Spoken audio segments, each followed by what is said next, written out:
Good afternoon. So this is April 11th. The threat of frost is mostly gone at this point. We've been in the low 40s, mid 40s at night. So a lot of our tropicals are living the heat. But I wanted to show you what's happening with a lot of the tropicals in the transition to the new growth. Sonam cherry. Yes, tropicals mostly are evergreen. However, just like you and I, the human body, for example, every 35 to 40 days, all of our skin gets replaced with the outer skin gets replaced. So you basically get a new set of skin every 30, 40 days. The same thing happens to trees. As the trees grow, as it pushes out new flesh, as it replaces the damaged leaves, new ones come out to take its place. Look at this guy. It started defoliating about 2 weeks ago. And when you look at this, this is brand new growth. The entire thing is covered with brand new growth. So this is what you want. This is expected behavior. And I want to say this guy is also flowering. Oh yeah, actually right here. The world's saddest flower. So that's the first sign that this guy is doing well. So Sonam cherry. Moving on. Guavas, same behavior. This is all, when you look at this, holes in the leaves from a hailstorm 6 months ago, I think. Anyhow, yeah, this is eventually, when you look at the growth bud, when you look at it, new ones are coming out to replace the ones that it will drop. So, yeah, when you look at that's a Thai guava. This is also another Thai guava, but yeah, this is expected behavior. Moving on, I've got another one here for you. Green diamond wax jambu. Look at the leaves. Sad looking, right? In fact, when you shake it, I'm sure it's gonna fall out. Very sad looking. However, when you look at it closely, see the new growth on these guys?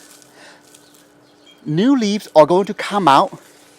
Let's focus on this one, this branch here. These two new leaves will come out to replace this one right here. So over a period of weeks and even months, as the weather continues to warm up, it will basically defoliate completely. But to you and I, we're probably not going to even notice it, just because the rate that it defoliates, it's in a stagger stage. So new ones comes out to replace the one that it defoliates. So we're really not going to even see it. So anyhow, again, this is what you want. This is expected. Moving on. Oh, and just a quick update on this little guy. Kerry starfruit. This is the one that a lot fell on it.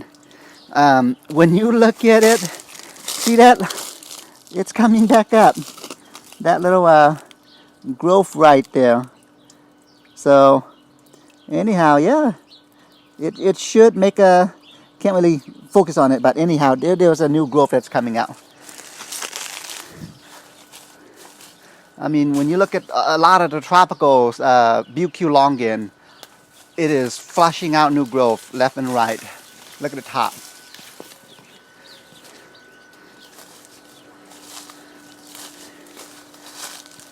So, and if you follow me, same with the Nonus. Let's focus on this Booth cherimoya here for a little bit. Old growth. When you look at the branches, these are new sets of leaves that's coming out. So in the next, maybe I would say maybe 2 weeks, maybe to a month, this tree will be fully covered with leaves, brand new leaves. And of course, leaves is what the plant uses to photosynthesize and therefore get its sugar and overall contributes to the health of the tree. Of course, the mangoes, they don't really defoliate like the other trees.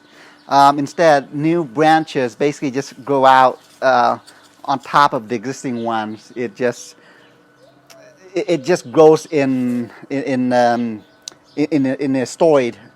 I'm not sure if that makes any sense, but you've got first story, second story, and then third story just goes up and up and up. But thanks to the cold and now the warm, I mean, basically all the mangoes are flowering at this point. Soursop.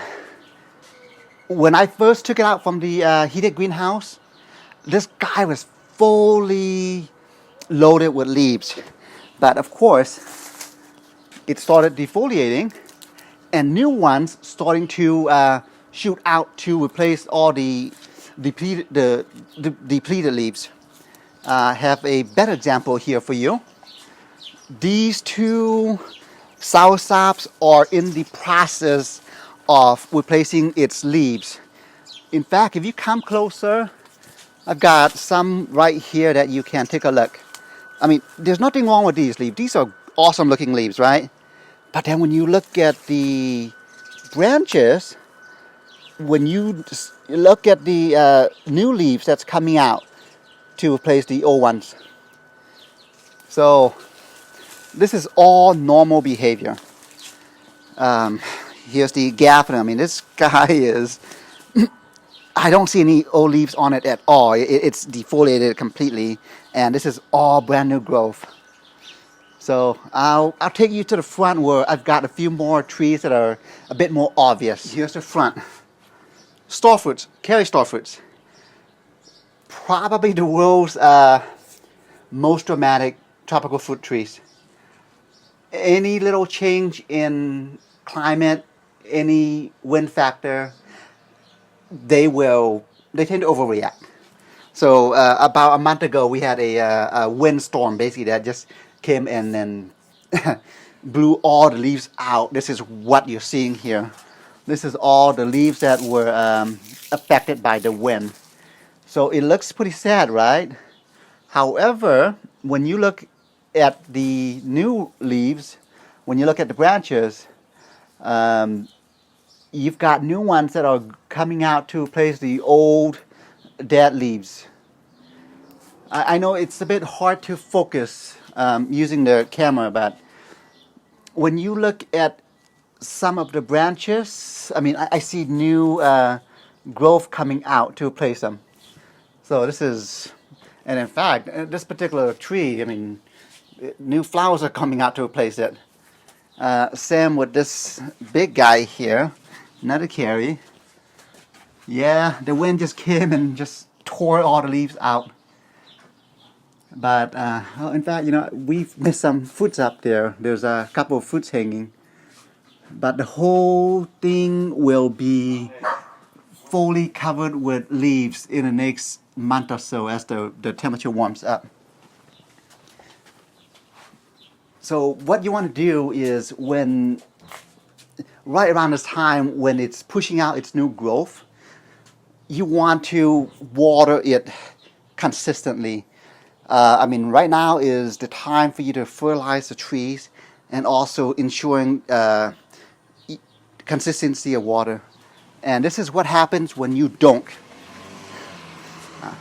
I'll show you. Just yesterday, this is a Chilmoya. Yesterday, looking at the sensor, looking at the historical data, it got to 92 degrees in this area yesterday. And look at what it did to the new growth.